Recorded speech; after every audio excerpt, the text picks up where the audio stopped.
नमो भगवते रुद्राय धीमहि तन्नो रुद्रः प्रचोदयात्। ओम तत्पुरुषाय विद्महे महादेवाय धीमहि तन्नो रुद्रः प्रचोदयात्। नमस्कार, मैं हूं ज्योतिषाचार्य डॉक्टर अरविंद त्रिपाठी। आप देख रहे हैं लक गुरु कार्यक्रम। लक गुरु में आपका स्वागत है। लक यानी भाग्य। भाग्य सर्वदा हमारे जीवन को प्रभावित करता है, कभी अनुकूल रूप में तो कभी प्रतिकूल रूप में तो कभी चुनौतियों के रूप में। जब भाग्य हमारा साथ देता है तो कठिनाइयों में भी रास्ता निकल जाता है।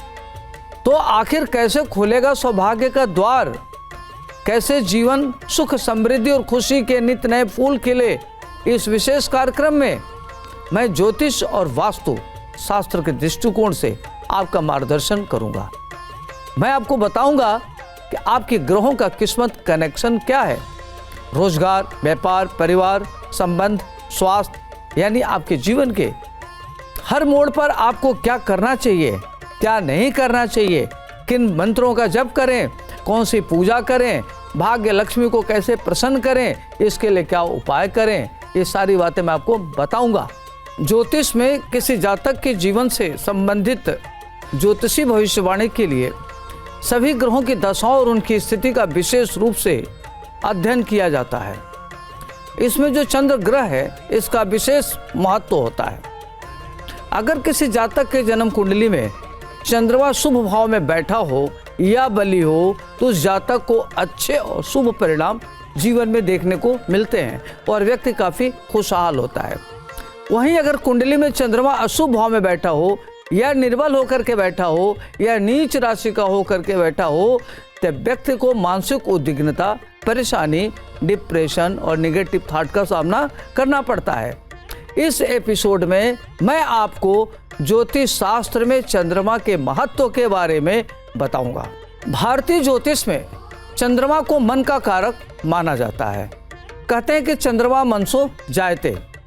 ज्योतिर्विदों की माने तो चंद्रमा के प्रभाव से ही जातक का मन विचलित होता है और स्थिर होता है। एकाग्रता का भी कारक है और डेविएशन का भी कारण है। कहते हैं यदि मन आपका नियंत्रण में है तो आपके लिए सब कुछ आसान है, संभव है और सब कुछ आसानी से आपके जीवन में प्राप्त हो जाता है। परंतु यदि मन स्थिर हो तो कार्य पूर्ण होने में परेशानियां आती हैं, कई तरह की दिक्कतों का सामना आपको करना पड़ता है, साथ ही साथ कार्य की कुशलता में भी दिक्कत होती है। तो कहते हैं कि कुल मिलाकर इससे अगर चंद्रमा खराब है तो नुकसान ही होता है। खगोलीय दृष्टि से चंद्रमा का काफ़ी महत्व है। समुद्र में जब ज्वार आता है या ग्रहण लगता है तो चंद्रमा का विशेष योगदान होता है। चंद्रमा के ही कारण इस तरह की स्थितियाँ उत्पन्न होती हैं। सूर्य के बाद आसमान में सबसे अत्यधिक चमकदार ग्रह अगर कोई है तो चंद्रमा है। चंद्रमा की कक्षीय दूरी पृथ्वी के व्यास का 30 गुना है। इसलिए आसमान में सूर्य और चंद्रमा का आकार हमेशा एक समान नजर आता है। ज्योतिष शास्त्र में चंद्रमा 9 ग्रहों के क्रम में सूर्य के बाद दूसरा ग्रह है। ज्योतिष में यह मन, माता, मानसिक स्थिति, मन की उद्विग्नता, मनोबल, द्रव्य वस्तुएं, सुख, शांति, समृद्धि, धन संपत्ति, एकाग्रता इत्यादि का कारक होता है। ज्योतिष शास्त्र के अनुसार चंद्रमा कर्क राशि का स्वामी होता है और यह रोहिणी, हस्त और श्रवण नक्षत्र के स्वामी होते हैं। चंद्रमा को सूर्य की तरह एक राशि का स्वामी माना गया है। चंद्रमा कर्क राशि के स्वामी होते हैं और यह वृषभ राशि में उच्च के होते हैं, वहीं वृश्चिक राशि में ये अति नीच के होते हैं। चंद्रमा काल पुरुष की कुंडली में चतुर्थ भाव का कारक होता है। चंद्रमा को जल तत्व का देवता माना गया है। भगवान भोलेनाथ के सिर पर ये विराजमान होते हैं और इनको भगवान भोलेनाथ की अति कृपा प्राप्त है। भगवान शिव चंद्रमा के स्वामी होते हैं। चंद्रमा की महादशा 10 वर्ष की होती है और चंद्रमा 16 कलाओं से युक्त होता है। अमावस्या की तरफ बढ़ता हुआ चंद्रमा कमजोर होता है, वहीं पूर्णिमा की ओर बढ़ता हुआ चंद्रमा बलवान हो जाता है। सभी ग्रहों में चंद्रमा की गति सबसे तेज होती है। चंद्रमा के गोचर की अवधि एक राशि में 2.5 दिन तक रहती है और यह पूरे कुंडली को 30 दिनों में भ्रमण कर लेता है।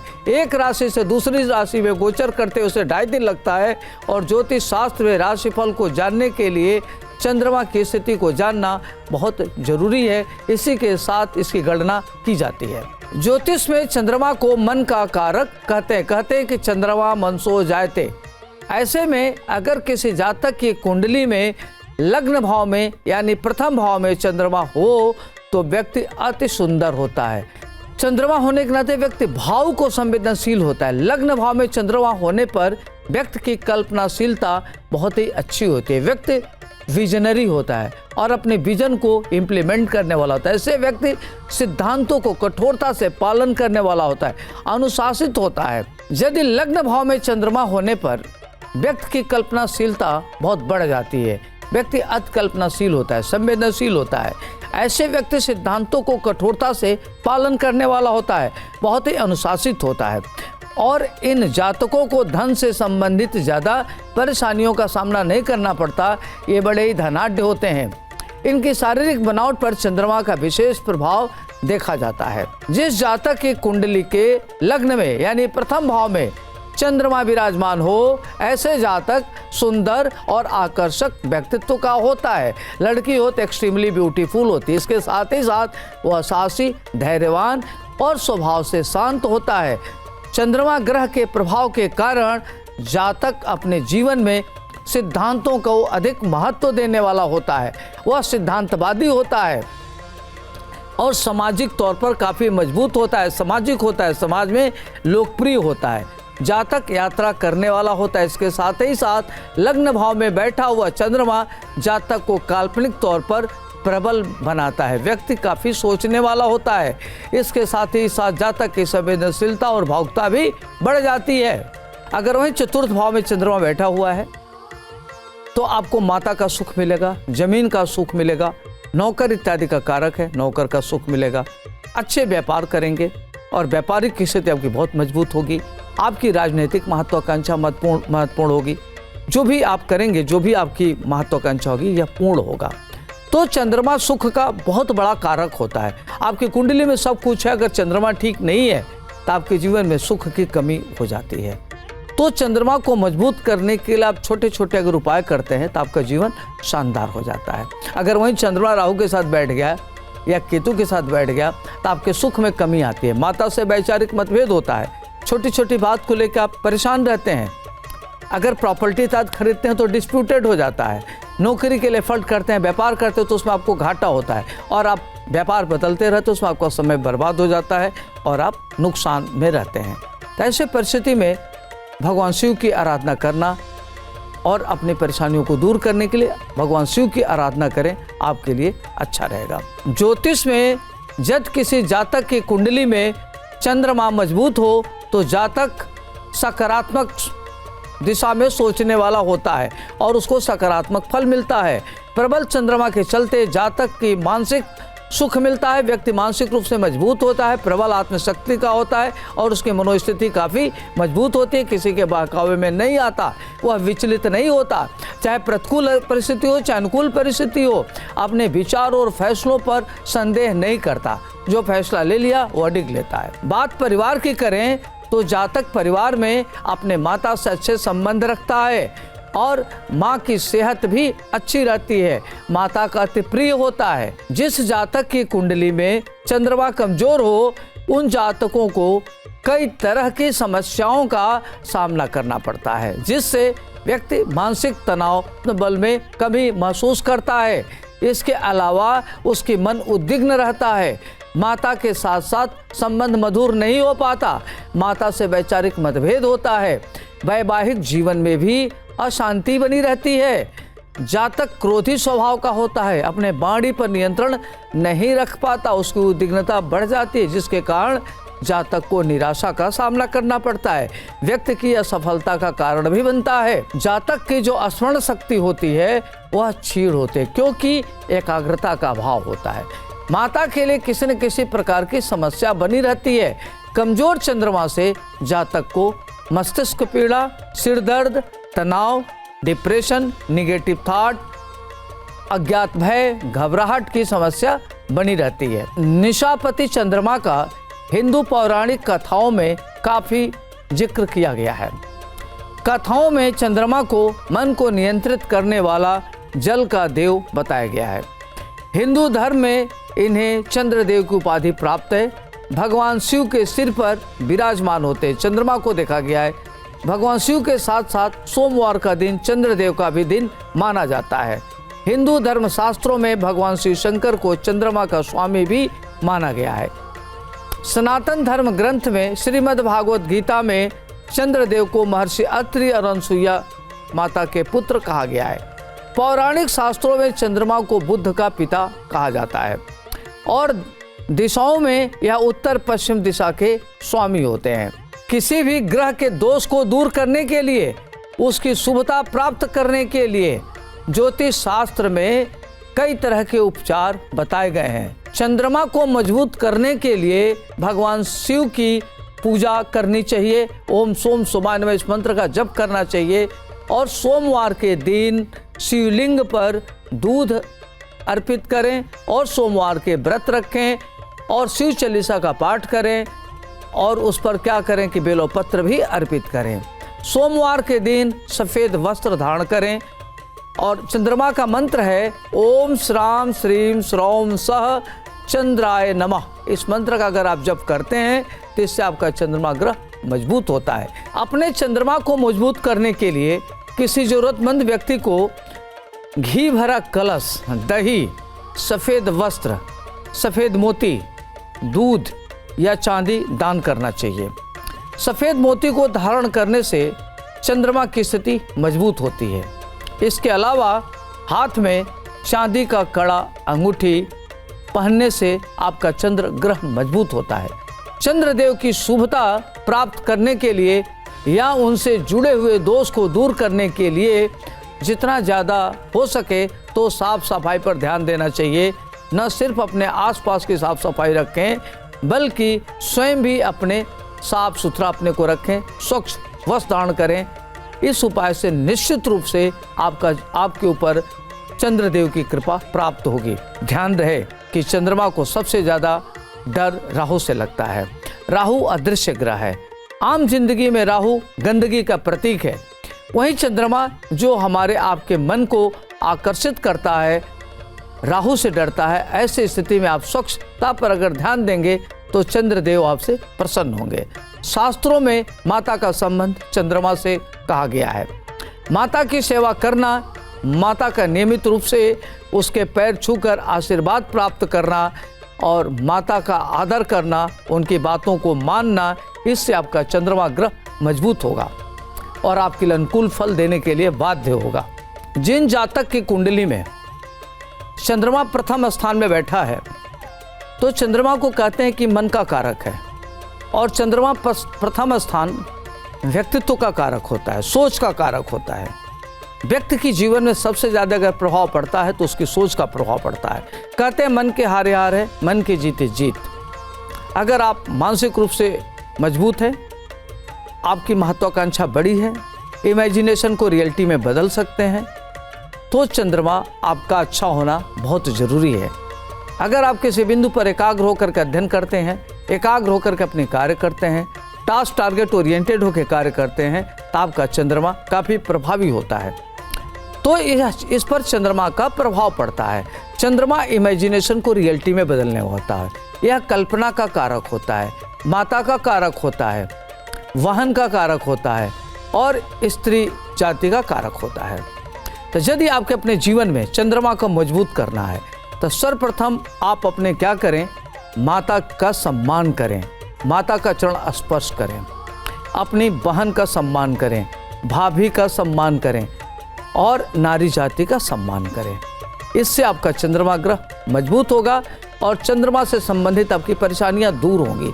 यदि आप किसी प्रतियोगी परीक्षा का एग्जाम देना चाहते हैं, एकाग्रता का अभाव है, तो आप क्या करें, ओम सोम सोमाय नमः इस मंत्र का जप करें नियमित और भगवान शिव को सफ़ेद रंग का चावल, अक्षत, दूध गाय का और भांग धतूर भगवान शिव को सोमवार के दिन आप इनको अभिषेक करिए इनके ऊपर।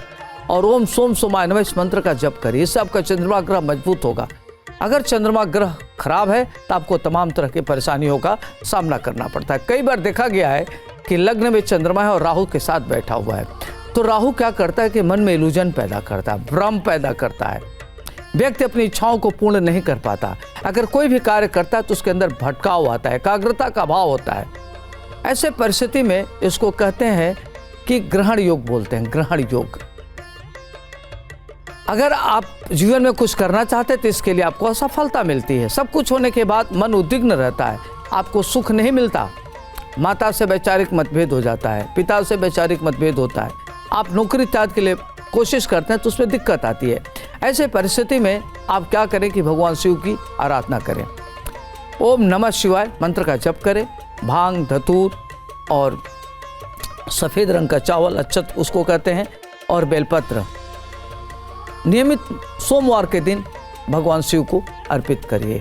ऐसा करने से आपका चंद्रमा ग्रह मजबूत होगा। अगर वहीं सप्तम भाव में आपका चंद्रमा बैठा है तो आपकी पत्नी एक्सट्रीमली ब्यूटीफुल होंगी, या अगर आपका पति का घर है तो पति आपका अति सुंदर होंगे और वैचारिक रूप से सुंदर होंगे, उनका दिल मन सुंदर होगा।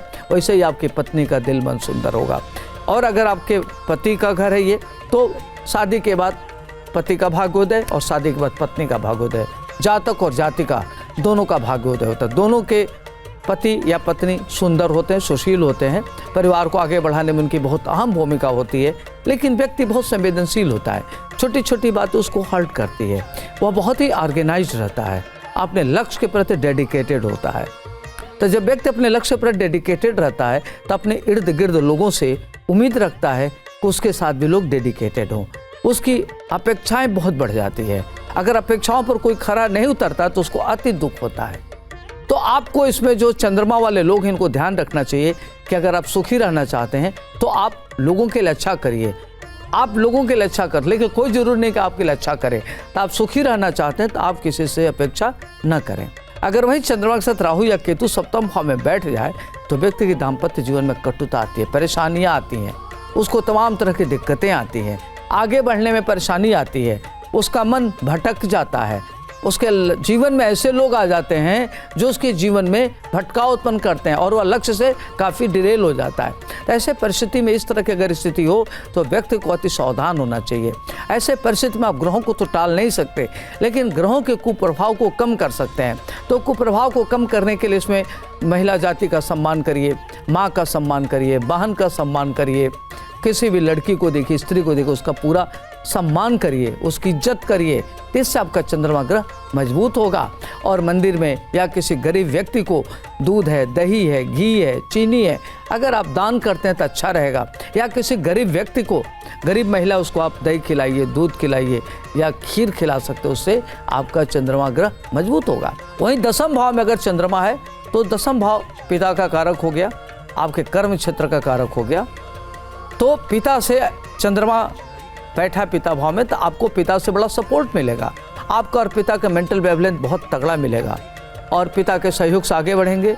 आप पिता पुत्र में ज़बरदस्त देखा जाएगा जुगलबंदी, और दोनों की महत्वाकांक्षा एक होती है, दोनों का मेंटल वेवलेंथ एक होता है, दोनों के सोचने का तरीका एक होता है। अगर व्यक्ति अपने पिता के बताए मार्गों पर चलता है तो ऐसे जातक महान उन्नत करने वाला होता है।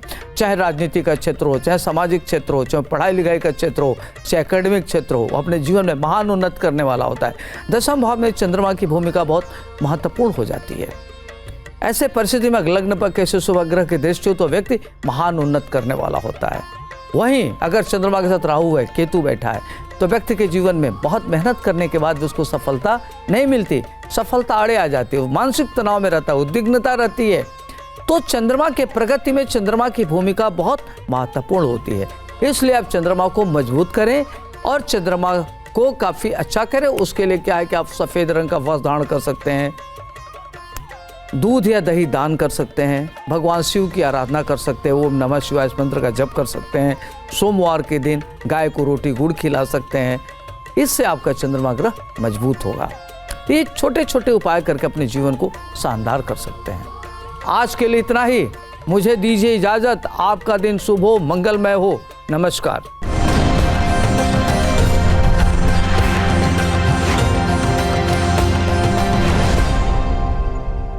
जहाँ भक्ति है हर शब्द में, कथाओं में छुपे हैं दिव्य रहस्य और ज्योतिष देता है जीवन को दिशा। धर्म से जुड़ी हर बातों को जानने के लिए हमारे चैनल स्तुति को सब्सक्राइब करें।